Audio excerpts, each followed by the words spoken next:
केरल की रहने वाली भारतीय नर्स निमिषा प्रिया को लेकर एक बेहद ही चिंताजनक खबर यमन से आ रही है।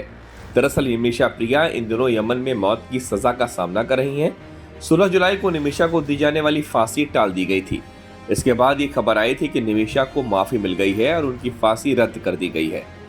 निमिषा की फांसी रद्द करने की खबर का खुद ग्रैंड मुफ्ती की तरफ से ऐलान किया गया था, लेकिन इतना सब कुछ होने के बावजूद ये मामला एक बार फिर से गंभीर हो गया है।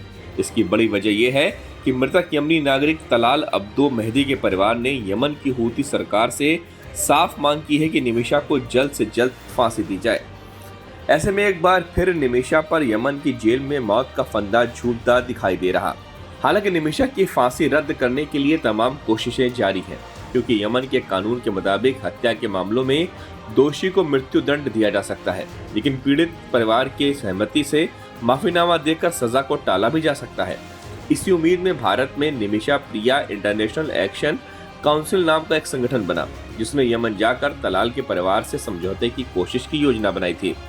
हालांकि भारत सरकार ने सुरक्षा कारणों के चलते इस प्रतिनिधिमंडल को यमन जाने की अनुमति नहीं दी, क्योंकि यमन में वर्तमान समय में हालात बहुत खतरनाक हैं और वहां भारत के साथ कोई आधिकारिक राजनयिक संबंध नहीं है। भारत ने पहले ही अपने नागरिकों के यमन यात्रा पर रोक लगा रखी है। भारतीय दूतावास, जो पहले यमन की राजधानी सना में था, उसे अब सुरक्षा कारणों से सऊदी अरब शिफ्ट कर दिया गया। एक तरफ जहां भारत के कुछ संगठनों और लोगों को उम्मीद थी कि मृतक के परिवार से माफी मांगकर निमिषा की जान बचाई जा सकती है, वहीं अब तलाल के भाई अब्दुल फतह अब्दो मेहदी ने 3 अगस्त को एक पत्र लिखकर हूती सरकार से दोबारा ये मांग की है कि सजा को न टालते हुए तुरंत फांसी दी जाए। उनका कहना है कि 1.5 महीने से सजा टली हुई है और अभी तक कोई नई बातचीत नहीं हुई। निमिषा पर आरोप है कि उन्होंने अपने एक यमनी सहयोगी तलाल की हत्या की। निमिषा ने साल 2008 में यमन में नर्स के तौर पर काम करना शुरू किया था और बाद में तलाल की मदद से क्लिनिक भी शुरू की।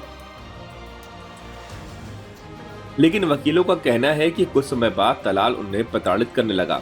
इसी से बचने के लिए निमिषा और उसकी एक सहयोगी ने तलाल को नींद की दवा दे दी, जिससे उसकी मौत हो गई।